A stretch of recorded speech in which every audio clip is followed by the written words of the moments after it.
Hello दोस्तों, नमस्कार। स्वागत है आप सभी का हमारे यूट्यूब चैनल रेलवे ब्लॉगर में। दोस्तों, आज बहुत बड़ी दुर्घटना हो गई है।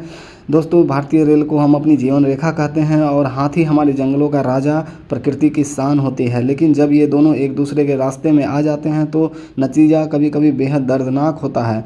हाल ही में एक घटना सामने आई है जहां रेलवे ट्रैक पर एक हाथी को ट्रेन ने टक्कर मार दी है। दोस्तों, आज इस वीडियो में हम जानेंगे कि आखिर ऐसा क्यों होता है, इसकी असली वजह क्या है और भविष्य में ऐसे क्या हादसों को रोकने के लिए क्या कदम उठाए जा सकते हैं। दोस्तों, ये घटना राजगंगपुर उड़ीसा का है, जहां जंगलों के बीच से गुजरने वाले रेलवे लाइन पर हाथियों का एक झुंड पार कर रहा था, लेकिन तेज़ रफ्तार से आ रही ट्रेन को रोक पाना असंभव हो गया था और नतीजा ये हुआ कि मासूम हाथी ट्रेन की चपेट में आ गया। यात्रियों को अचानक झटका महसूस हुआ और मौके पर रेलवे स्टाफ ने स्थिति संभाली। ये पहली बार नहीं है दोस्तों, इससे पहले भी असम में, उड़ीसा में, झारखंड में, बंगाल में, इन जैसे राज्यों में ये घटनाएं हो चुकी है। दोस्तों, अब सवाल उठता है कि आखिर ये हादसे होते क्यों हैं। जंगलों के बीच से रेलवे लाइन गुजरती है, पहला कारण। दूसरा कारण, हाथियों के पारंपरिक रास्ते ट्रैक से टकराते हैं। दोस्तों, एलिफेंट कॉरिडोर जो है वो ट्रैक से टकरा जाते हैं।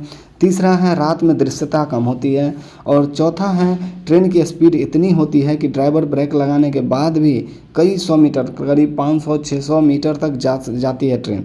दोस्तों, सोचिए, अगर इंसान अपनी सुविधा के लिए जंगलों के बीच पटरियां बिछा देता है, लेकिन उस जंगल के असली मालिक यानी जानवरों की रक्षा का अक्सर ध्यान नहीं रखा जाता है। दोस्तों, भारतीय रेलवे और वन विभाग दोनों ही इन घटनाओं को कम करने के लिए कई कदम उठा रहे हैं। जैसे पहला, स्पीड लिमिट कुछ ट्रैक पर कम की गई है। दूसरा, कॉशन बोर्ड और व्हिसिल पॉइंट लगाए गए हैं ताकि ड्राइवर सतर्क हो जाएं। तीसरा, फॉरेस्ट पेट्रोल टीम तैयार किया गया है। दोस्तों, चौथा, कुछ जगहों पर सेंसर और एआई बेस्ड सिस्टम लगाए जा रहे हैं जो हाथियों की मौजूदगी को ट्रेन को पहले ही सिग्नल भेज दे। जहाँ पे हाथी मौजूद है दोस्तों, उसका सिग्नल ट्रेन को पहले ही भेज दे। लेकिन अभी ये उपाय पूरी तरह कारगर नहीं हो पाए हैं। दोस्तों, अब ज़रूरत है कि हम आधुनिक कदम उठाएं।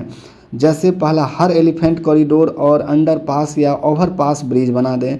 दूसरा है, टर्मिनल कैमरा और ड्रोन मॉनिटरिंग से ट्रैक की निगरानी करें। तीसरा है, लोकल विलेजर्स और रेलवे स्टाफ को मिलकर काम करना होगा।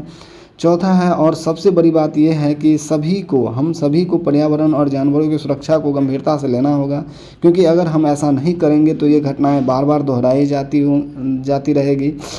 अब ये घटना सिर्फ एक हादसा नहीं है दोस्तों, बल्कि ये हमारे लिए एक सीख है। प्रकृति और विकास दोनों का संतुलन बहुत ज़रूरी है। रेलवे हमारी जीवन रेखा है, लेकिन हाथी और जंगल भी हमारी धरोहर है। और अब वक्त आ गया है कि हम मिलकर ऐसी घटनाओं को रोकने के लिए आवाज़ उठाएं।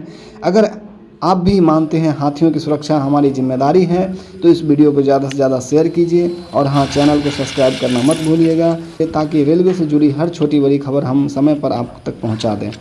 धन्यवाद। एक्सीडेंट